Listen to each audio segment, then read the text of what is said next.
전 남편의 시어머니에게 당한 충격적인 사건이 생겨 이렇게 사연을 보내주셨습니다. 무슨 일이 있으셨는지 바로 사연 읽어보겠습니다. 안녕하세요. 저는 45살의 여자이고 학습지 교사 일을 하고 있는 사람입니다. 그리고 쌍둥이 아들들을 둔 엄마이기도 하죠. 제가 아버지 없이 자랐기에 제 자식들에게는 좋은 아빠가 옆에 있었으면 했습니다.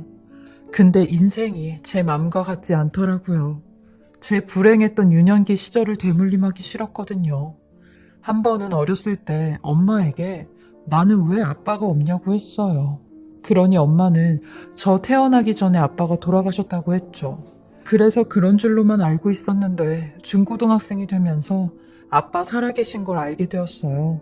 주민등록등본을 떼니 거기 다 나오더라고요. 저는 그 사실을 알고도 엄마에게 왜 그런 거짓말을 했냐고 물어보지 않았어요. 엄마가 오죽했으면 그러셨을까 싶었죠. 저는 제가 봐도 다른 또래에 비해 철이 금방 든 편이었어요. 아빠 없이 아둥바둥 저를 혼자 키우는 엄마를 보면서 엄마에게 어떻게든 도움이 되고 싶었거든요. 엄마가 참 불쌍했어요. 엄마는 평생을 부잣집 사모님의 세신사로 살았어요. 흔히 때밀이라고도 하죠. 그 부잣집 사모님이 워낙 때미는 거랑 사우나 하는 걸 좋아해 집에 아예 목욕탕을 만들어놨다고 했거든요. 엄마가 그 사모님을 만나게 된 것도 엄마 일하는 온천에서 처음 만나게 됐는데 그 사모님이 엄마의 솜씨를 보고 채용한 거죠. 그래서 엄마는 매일같이 그 집에 가서 그 사모님의 떼를 밀어줬어요. 그 사모님뿐만이 아니라 그 집의 딸들이나 그 사모님의 친구들, 가족들 떼도 다 밀어주곤 했죠. 아직도 기억이 나는 게 엄마가 저 어렸을 때 그 집에 한번 데리고 간 적이 있거든요. 근데 집이 정말 어마어마하게 컸어요. 마당도 엄청 넓고 별채도 있고 조그맣게 연못도 있는 곳이었죠. 그날이 누구 생일이라 잔치를 해서 엄마가 절 데리고 간 거거든요. 거기 차려진 뷔페를 배 터지게 먹고 온 기억이 나네요. 그리고 엄마는 진영아, 엄마 일하는 목욕탕도 한번 가볼래? 해서 집 안에 있는 목욕탕에 갔는데 세상에 무슨 목욕탕이 저희 집보다 컸어요. 너무 놀래 입을 다물지 못한 제 모습을 본 엄마는 우리 진영이도 나중에 이런 부자로 살면 좋겠다. 그래서 오늘 엄마가 특별히 사모님한테 부탁해서 우리 진영이 데리고 온 거야.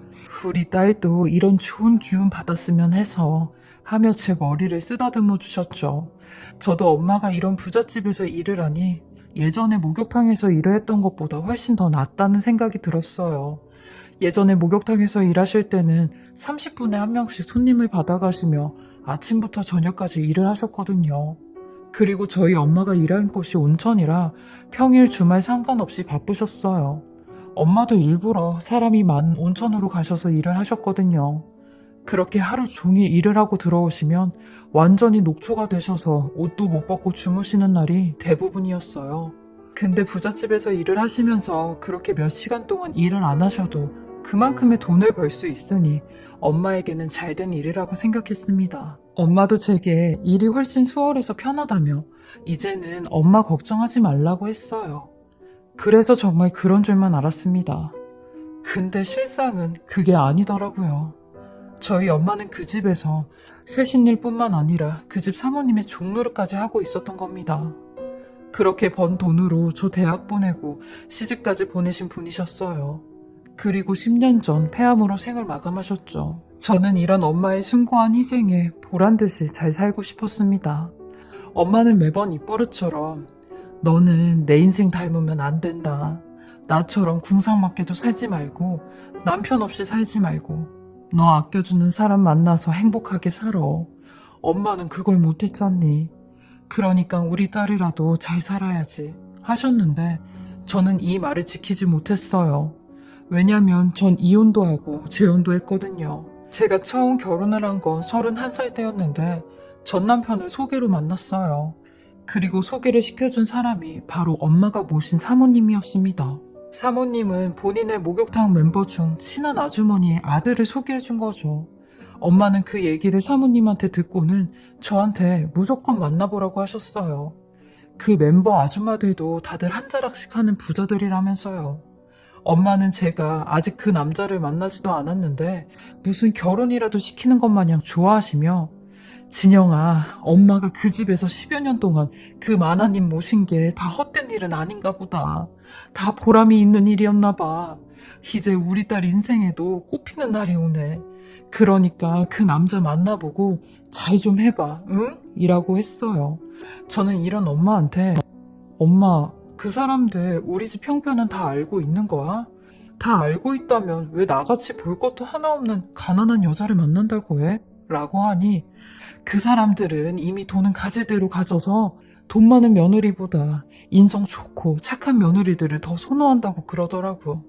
그러면서 내 얘기를 하는데 나 같은 사람 밑에서 자란 딸은 볼 것도 없다고 직접 주선해 주신 거야. 그러니까 일단 한번 만나만 봐 하셨죠. 사실 저희 집 형편을 알고도 이런 자리를 주선했다는 게 조금 이해가 되지 않는 의심스러운 마음으로 그 자리에 나가게 되었어요. 그때 제 나이가 31살이었는데 상대방의 남자는 저보다 4살이나 어린 27살이었죠. 그리고 몸무게가 한 120kg는 나가 보이는 것 같았어요. 제가 키가 좀 큰 편인데 키도 저랑 비슷해 보였습니다. 아예 신상을 알지 못한 채 만났기에 조금 당혹스러웠어요.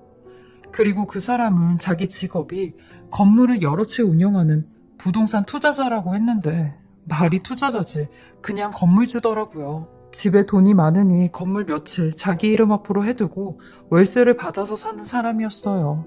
저는 그 사람에게 단도직입적으로 물어봤어요. 제 상황을 대충 알고 나오신 거냐고.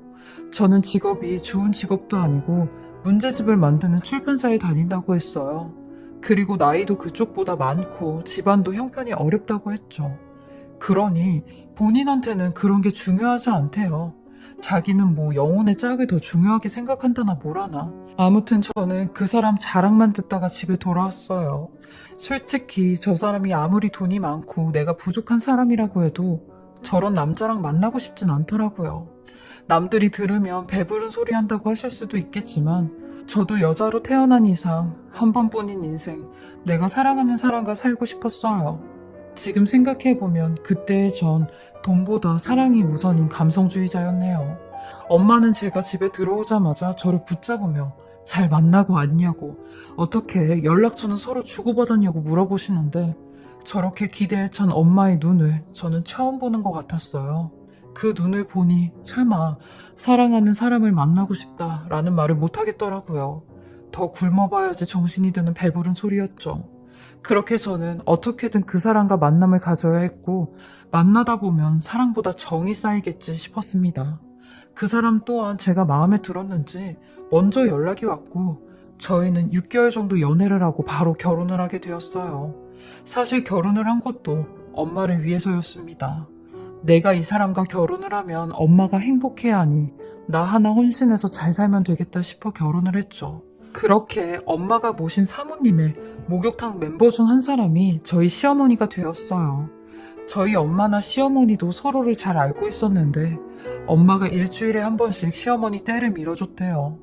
저희 시어머니는 그때 연세가 46살이었는데 저희 남편을 19살 때 낳으셨다고 했어요. 워낙 부잣집 막내딸로 자라서 본인이 원하는 건 다 해야 했고 마냥 철부지처럼 본인 맘대로 컸다고 하더라고요.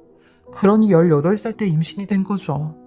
막무가내로 애아빠가 누군지 말도 안 하고 아이를 낳겠다고 했대요.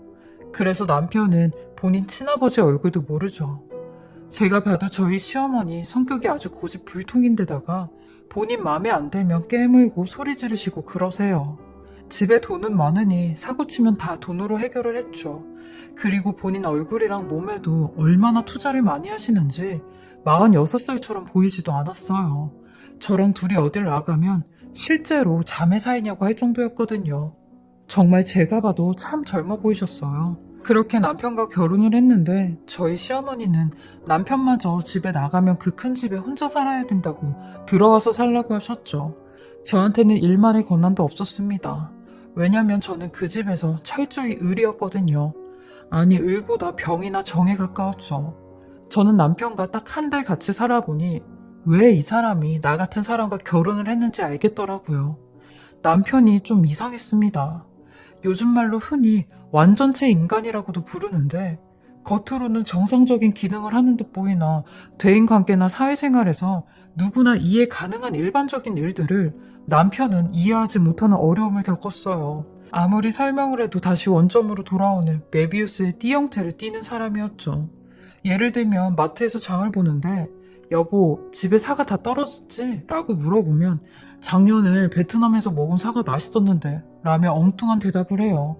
그리고 영화나 드라마에서 심각한 장면이 나오면 아프겠다 하곤 막 웃죠. 일상 대화를 할 때도 답답한데 이게 싸우면 더 심해져요. 말의 앞뒤도 안 맞고 갑자기 딴소리를 하고 지성에 못 이기면 화풀이를 하는데 난리가 나죠. 시어머니는 이런 본인 아들을 당연히 알고 있었고 저는 그 집에서 한마디로 희생양 같은 존재였어요.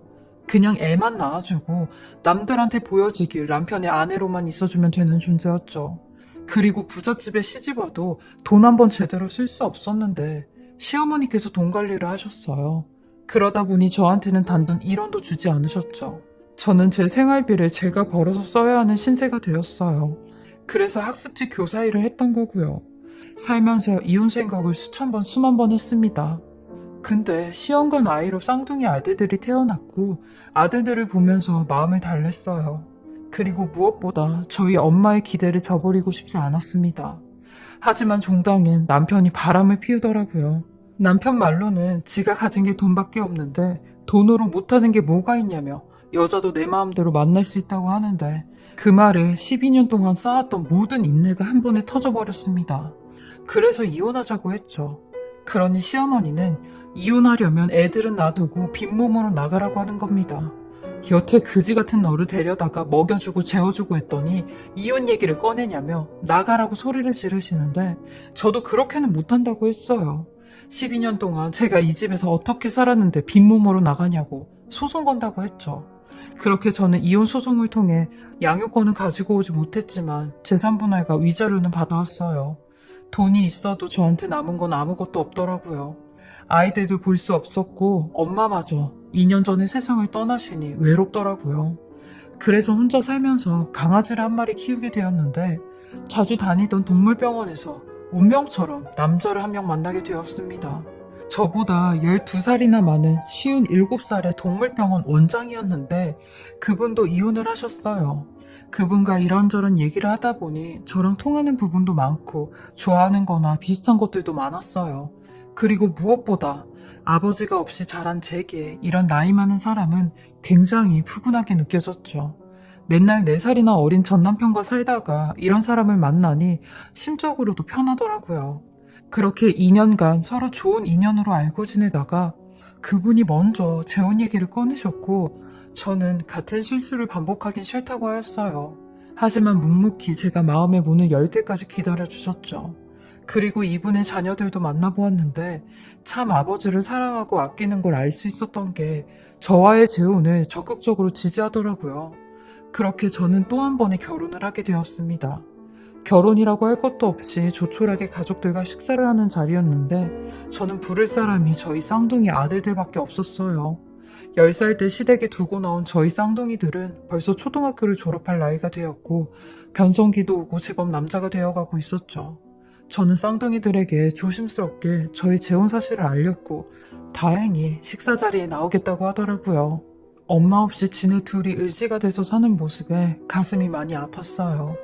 그리고 이 사실을 알게 된 시어머니는 제게 연락이 와서 입에 담지도 못할 가진 모욕을 다 주셨죠.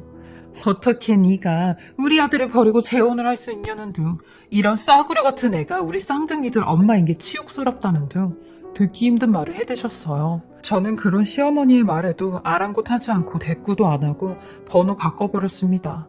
그리고 가족들과 함께 조용한 결혼식을 올렸죠. 남편과 결혼을 하고 정말 행복했습니다. 저희 엄마가 살아계셨다면 아마 더 좋아하셨을 것 같다는 생각도 들었어요. 그렇게 결혼 생활 1년 후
환갑을 바라보는 남편은 제게 다음 달부터는 야간 진료를 해야 될 것 같다고 했어요.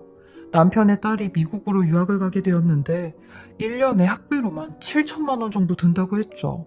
그 비용을 대주려면 어쩔 수 없이 일을 해야 하는 상황이었어요. 저 또한 그런 남편을 위해 계속 학습지 방문교사로 일을 했어요. 그리고 10시까지 야간 진료를 하는 남편을 위해 매번 저녁 도시락을 싸서 동물병원으로 가져다 주었어요. 그 시간들이 참 행복하더라고요. 근데 몇 달 전부터 남편이 제게 당신도 힘드니까 이제 도시락 싸오지 않아도 된다고 하더라고요.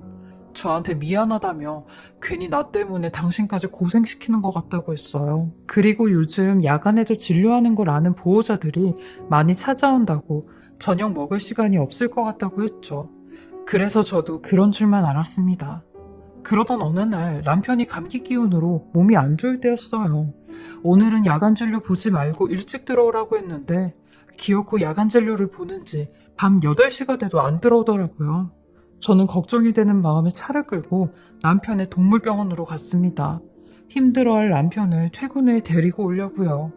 근데 동물병원 불이 다 꺼져 있고 진료실에만 희미하게 불이 켜져 있는 겁니다.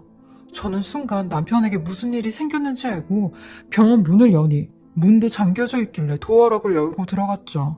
그런데 진료실 안에서 노랫소리가 들리더니 곧이어 어떤 여자의 목소리가 흘러나오는 겁니다. 창진씨, 그거 내가 해줄게. 원래 창진씨 꿈이 국내 최대 동물병원 운영하는 거였다며. 나한테 그거 별거 아니야. 그러니까 나랑 연애하면서 그냥 즐겨. 그래봤자 자기랑 나랑 3살밖에 더 차이나? 나 어디 나가면 사람들이 50대로 봐. 창진씨도 나 처음 봤을 때 첫마디가 참 젊어 보인다는 말이었잖아. 내가 창진씨가 좋아서 내 진심을 말하는 거야. 우리 둘 나이가 무슨 10대도 아니고 서로 알 거 다 알고 한 번씩 겪을 거 다 겪어봤는데 연애가 뭐 어때? 요즘 다들 마누라 남편 두고 연애하는 추세야 라고 하는 겁니다. 그러니 남편이 아휴 나도 연애하고 싶지. 근데 내 마누라가 12살이나 어린 여자야. 지금도 충분히 연애하는 기분으로 살고 있어. 아이 그러니까 그냥 나랑 연애 말고 투자 좀 해줘. 내가 당신한테 투자 받아서 24시간 병원 차리면 투자금 톡톡히 회수해 줄게 라고 하니 아우 창진씨 진짜 꽉 막혔네. 투자는 무슨 투자야. 나랑 연애하면 그 돈 그냥 준다니까 라고 하니 남편이 한동안 침묵으로 일관하다가 아이 참 내가 여복이 터졌네 터졌어. 알겠어 미정씨 라고 하는 겁니다. 저는 그 둘의 대화를 듣고 그 자리에 몸이 굳었는데 더 굳어진 이유가 미정이라는 이름을 듣고 나서였어요. 그 이름은 바로 저희 전 남편의 시어머니의 이름이었거든요. 저는 그 소리를 듣자마자 남편의 진료실로 쳐들어갔고 그 둘은 손을 잡으려고 하고 있는데 저는 완전히 꼭지가 돌았고 남편과 시어머니를 향해 당신들 도대체 뭐하는 짓이냐고 소리를 질렀어요. 그러니 시어머니 저를 향해 사악한 미소를 짓더니 아유 재미없게 시작하기도 전에 발각이 됐네 라고 하는 겁니다. 저는 그런 시어머니를 향해 어머님 지금 제 남편하고 뭐하고 있으세요? 네? 라고 하니 남편도 어머님이라는 말에 표정이 굳어져 버리는 겁니다. 전 그런 남편에게 당신 저 여자가 내 전 남편의 시어머니인 건 알고 있는 거예요? 라고 했죠. 그러니 남편은 하얗게 질린 얼굴로 나는 전혀 몰랐다고 말까지 더듬는데 제게 다가와 본인이 잠시 미쳤다고 그럴 마음은 추호도 없었다고 그리고 하늘에 맹세하고 당신 시어머니였는지도 몰랐다고 했어요.